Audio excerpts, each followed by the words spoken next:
Hayyee jirra jirtu kabajamtoota hordoftoota keenya yeroo tokko jireenya keessatti mudannoowwan nama mudatan hedduu nama ajaa'ibsiisu. Hiriyoonni gaa'ilaa asii gaditti argitan kun lammummaadhaan lammii Kaanaadaa kanneen ta'anidha.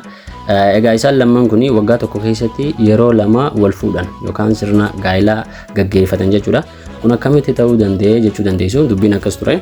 Biraayidanii fi Laawuraan jedhamu gaa'ila isaanii erga raawwatanii ji'a 9 booda taateen ajaa'ibsiisaan tokko mudate.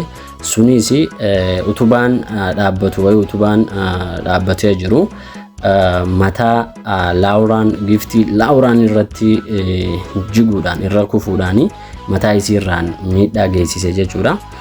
Balaa kana booda Laawuraan waan dabarsite hunda irraanfatte. Dhukkuba irraanfiitu isii qabee jechuudha.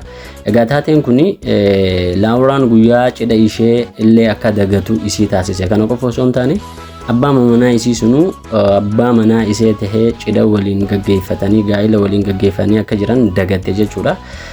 Dhugumatti akka Laawuraan jettutti abbaa warraa ishee wajjin wal arguun isa jaallachuu fi isatti heerumu guutummaatti dagatte jechuudha. Guyyaa tokko ganama hirriba akkuma kaateen televizyiina ta'anii osoo ilaaluu jiraniiti. Televizyiinuma keessatti sirna gaa'ilaa cidhaa wayii agarti. San booda gaafii jaalalaa Biraayidaniif dhiyeessite. Nutis maaliif cidha gaggeeffannee waliin fuunuu jettiini.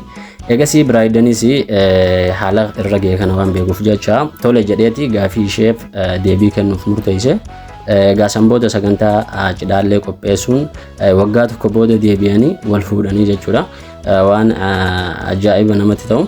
Laawuraan yeroo irra deebitee isa heerumtutti nama haaraa akka heerumtetti dubbatti. Nama haaraa nama kanaan dura agartee hin beekne nama haaraa akka heerumtetti dubbatti. Kanaanis miirri gammachuu akka itti dhagahame ibsaa ta'e jechuudha. Egaa dhugatti mudannoon jireenya keessatti nama mudatu tokko ajaa'ibsiisoodha. Ulfaadhaa galatooma mana kana hordofuun dagatina.